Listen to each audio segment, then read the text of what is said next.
Hello students, তো যিসকল ছাত্ৰ ছাত্ৰী HS 2027 দিবলৈ গৈ আছে তো তেওঁলোকৰ এটা ডাঙৰ কনফিউজন হৈছে যে ফ'ৰ্থ সাবজেক্টটো পঢ়িম নে নপঢ়িম। কাৰণ যেহেতু আমি শুনি আছো বিভিন্ন সোৰ্সৰ পৰা যে এবাৰ ছটা সাবজেক্টে আমি কি কৰিব লাগিব, পাছ কৰিব লাগিব, গতিকে এবাৰ ফ'ৰ্থ সাবজেক্ট বুলি কোনো কথা নাই। আৰু এফালে আমি যদি নোটিছখন চাওঁ, যোনখন আসাম হায়াৰ সেকেন্ডাৰী পৰা দিয়া হৈছে, সেই নোটিছখন যদি চাওঁ তাত এটা কথা লিখা আছে যে এটা সাবজেক্টত ফেইল কৰিলেও কথা নাই। ইংলিশ আৰু আসামিজ বাদে আমি এটা সাবজেক্টত ফেইল কৰিলেও কথা নাই। আমি নোটিছখন প্ৰথমে চাই লওঁ কি লিখা আছে তাত একচুৱেলি, তাৰপিছত আমি ডিসকাস কৰিম। তো ইয়াতে তোমাক যদি লাষ্ট প্ৰেগ্ৰাফটো চোৱা, ইয়াতে লিখিছে in HS course curricula the student must have to appear in 6 subjects and the result will be declared as pass if only if the students will secure 33% of marks in aggregate। তো ইয়াতে লিখিছে যে আমাৰ HS কোৰ্সত কি কৰিব লাগিব, ছটা সাবজেক্টতে appear হ'ব লাগিব, মানে বহিব লাগিব, আৰু ৰিজাল্ট পাস ডিক্লেয়াৰ হ'ব যেতিয়া ছাত্ৰ ছাত্ৰীসকলে 33% পাব। আৰু in spite of the fact that even if he fails in one subject. তো ইয়াতে চোৱা, এইটো ইম্পৰ্টেণ্ট কথা, ফ'ৰ্থ সাবজেক্ট আছে নে নাই বা এটা সাবজেক্টৰ ফেইল কৰিলে কি হ'ব সেইটো কথা ইয়াতে এইটো লাইনতে গোটেইটো দিয়া আছে যে in spite of the fact that even if he fails in one subject, যে ইয়াৰ সত্ত্বেও এটা সাবজেক্টত ফেইল কৰা সত্ত্বেও তেওঁলোকক পাছ কৰাই দিয়া হ'ব। আৰু এটা লাষ্ট লাইনটো আৰু এটা ইম্পৰ্টেণ্ট কথা যে however passing in the English and MIL alternative English is compulsory, যে তোমালোকে কিন্তু MIL আৰু অল্টাৰনেটিভ MIL বা অল্টাৰনেটিভ আৰু ইংলিছত তোমালোকে পাছ কৰিবই লাগিব। বাকী থকা 4টা সাবজেক্ট যোন থাকিব সেই 4টা সাবজেক্টৰ পৰা তোমালোকে এটা ফেইল কৰিলেও কথা নাই বুলি ইয়াত নোটিছখনত লিখা আছে। তো এটা তোমালোকে দেখিলা নোটিছখনত লিখা আছে যে আমি মানে 33% পাব লাগিব এজ এ হ'ল, আৰু লগতে আমি এটা সাবজেক্টত ফেইল কৰিলেও আমাক পাছ কৰাই দিয়া হ'ব। তো তাত এটা সাবজেক্টত ফেইল কৰাই মানে এটা সাবজেক্টত ফেইল কৰিলেও পাছ কৰাই দিয়া হ'ব নেকি, আমি এটা সাবজেক্ট ফেইল কৰিলেও চলিব। কিন্তু আমি যদি মানে এই ভিডিঅ'টো মই আগতো বনাইছিলো এই নোটিছখনৰ বিষয়ক, তাৰপিছত বহুতো ছাত্ৰ ছাত্ৰীসকলে কল যোগে হওক বা মেছেজ যোগে হওক মোক জনাইছে যে তেওঁলোকৰ স্কুল বা কলেজত কোৱা হৈছে যে এইবাৰ 6টা সাবজেক্টে পাছ কৰিব লাগিব, ফেইল কৰিলে ফেইল হৈ যাব।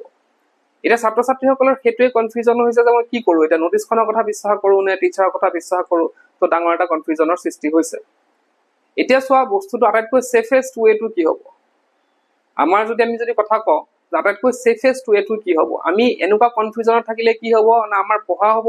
আমি বহুতো ছাত্ৰ ছাত্ৰীৰ এইটো এটা কনফিউজন হৈছে চাগে, মই মানে ৰিলেট কৰিব পাৰিব কথাখিনি, যে তেওঁলোকে হয়তো পঢ়াত বহি পেলাই তেওঁলোকে সেইটো কনফিউজনত আছে যে মই কি কৰা, এইটো সাবজেক্ট যে পঢ়া নাই, মই ফ'ৰ্থ সাবজেক্ট বুলি যে লৈছো, এই সাবজেক্টটো এতিয়া কি কৰা যায়, পঢ়িম নে নপঢ়িম।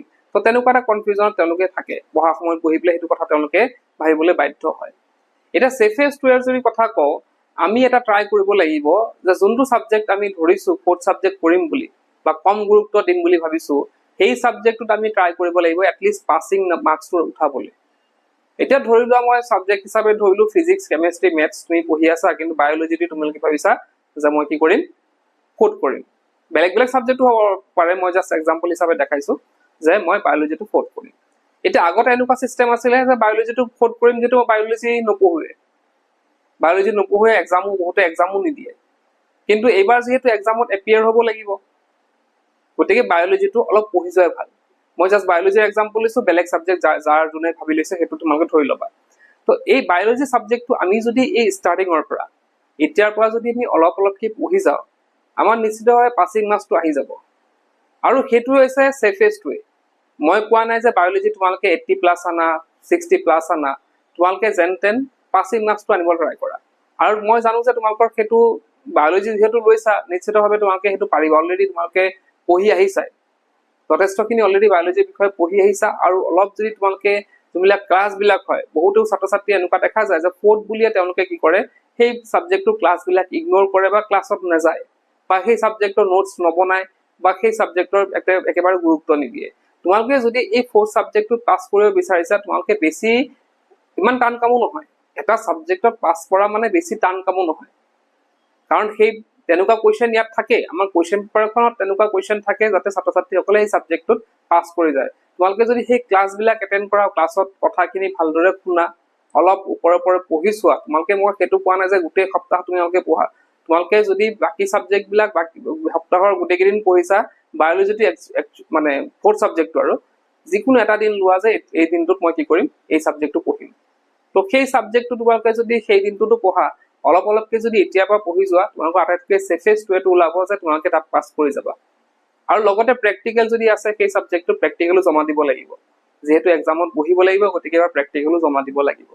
তো সেইটোৱে হৈছে ইমান কনফিউজন নাথাকি যি আছে ছাৰ বাইদেউহঁতৰ কথা ইগন'ৰ নকৰি বা নটিচখনৰ কথাও ইগন'ৰ নকৰি তোমালোকে জাষ্ট এটা চেফেষ্ট ৱে লোৱা যে ফ'ৰ্থ ছাবজেক্টটো পঢ়িম কিন্তু কমকৈ পঢ়িম আৰু পাছ কৰিম। তো সেইটো হৈছে আটাইতকৈ চেফেষ্ট ৱে আৰু বেলেগ আৰু উপায় দেখা নাই।